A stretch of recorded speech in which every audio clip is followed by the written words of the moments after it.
Recent development in deepfake has rung alarm bells across the globe.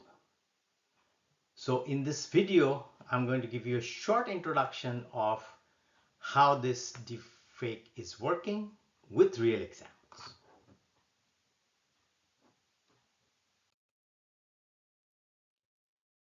Now, in particular, there has been a lot of speculation and a lot of chatter, especially on the internet, about a deepfake video that has surfaced about an Indian actress called Rashmika Mandana. I will show you a picture of that in a second, but in this video, this is actually a video where she walks into an elevator, and it's a 6-second video, but the whole video is with her face plastered on somebody else. That somebody else happens to be Zara Patel of the United Kingdom. So this is the deepfake Rashmika Mandana's video. I have taken a snapshot of it where if you pay attention to that, you will notice that her face, the size of her face does not quite match the size of her body, and the face turns out to be much more sharper in focus than the rest of her body. If you actually see the video, you will see that. Since I don't have the copyright of that, I'm not going to reproduce the whole video. And that was not the only one. There is another case that has just come up only today. A gentleman named Martin Casado. He's a professor. He used to be a professor at Stanford University. Now he's an entrepreneur who does investing in lots of different things through Andreessen Horowitz company. And he has just posted this news item. It says, just got off the phone with my dad.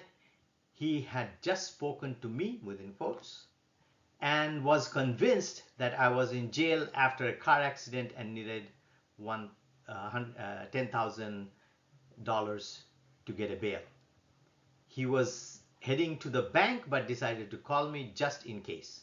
Luckily, I picked up. I'm in Japan, etc.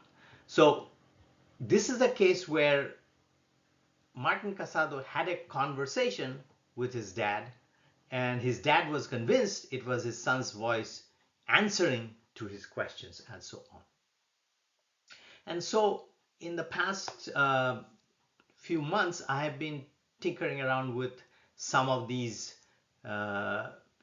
voice generating capabilities, where what you do is you give the program, these are mostly open access, open source programs, where you give access to a video material where you are basically talking. The visuals are not important, but it picks up your voice. In my case, I trained this video for about 15 minutes or so, and then it produced a voice recording of things that I actually had not said. I wrote it down and it basically spit it out. And so essentially, in a conversation or in a one-way message, you could easily hear me talking what I'm saying. So here is the voice. Now, if you listen to the voice, I am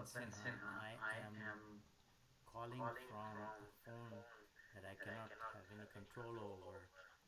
I normally live in Brisbane, Australia, but right now I'm being held against my will in western Mexico somewhere.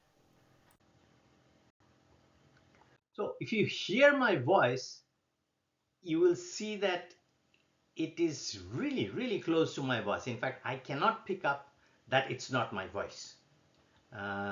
And the only clue to me was that person in there says the name of the place where I live, Brisbane.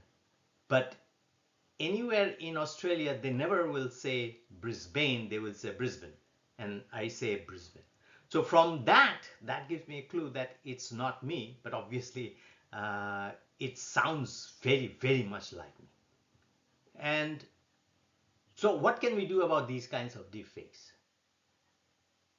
First, we have to recognize that no matter people are denouncing it all over the place, it is here to stay.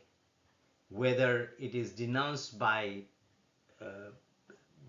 by politicians or denounced by other people in the industry, there is no way we can make it go away at this point in time. It is going to stay here for a long period of time. And it is more widespread than you think. And I found that out talking to one of my students who manages uh, K&R business for a very large insurance company. K&R stands for kidnap and ransom. So he encounters these things very, very often these days, he told me.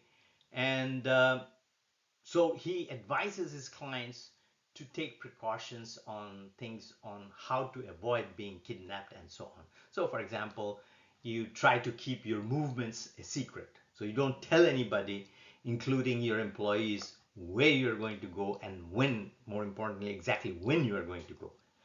And then with your trusted circle, you share a bunch of code words which you would say in case you are actually kidnapped. So a potential kidnapper will not know what these code words are, but you and your trusted circle will. And that's the way you actually deal with this problem. It doesn't solve the problem, but it deals with how you go about fixing or how you go at treating this as a real problem. Thank you.